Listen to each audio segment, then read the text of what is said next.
فضل الصلاة على رسول الله صلى الله عليه وسلم. فضل الصلاة أول حاجة يؤجر المصلي على النبي عليه الصلاة والسلام ب10 حسنات، يرفع المصلي على النبي عليه الصلاة والسلام 10 درجات، يغفر للمصلي على النبي صلى الله عليه وسلم 10 سيئات، سبب في شفاعة رسول الله صلى الله عليه وسلم يوم القيامة.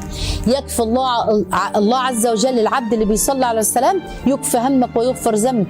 تصلي الملائكة على العبد دوت اللي صلى على النبي عليه الصلاة والسلام. الصلاة على النبي تعتبر امتثال لأوامر الله، يبقى أنا بعمل فرض من الله أمرني بيه. تامن حاجة سبب استجابة الدعاء، لو ختمت بيها واستفتحت بيها الدعاء ما بين الاستفتاح والختم مستجاب.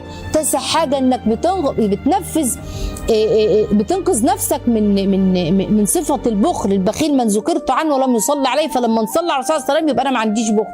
سبب من اسباب طرح البركة الصلاة على النبي عليه السلام. سبب لتثبيت القدم العبد على الصراط يوم القيامة كثرة الصلاة على النبي صلى الله عليه وسلم، التقرب الى الله عز وجل. سبب كمان لنيل مرادك في الدنيا والآخرة، سبب كمان في فتح أبواب الرحمة، سبب دليل صادق على محبة النبي لأنك بتذكر النبي عليه الصلاة والسلام. كمان سبب لدفع الفقر، خلاص كمان تشريف المسلم انك اصلا ذكرت اسم النبي صلوا عليه، كل ما بتكلم صلوا عليه، تشريف لسانك وان انت بتذكر النبي عليه الصلاة والسلام.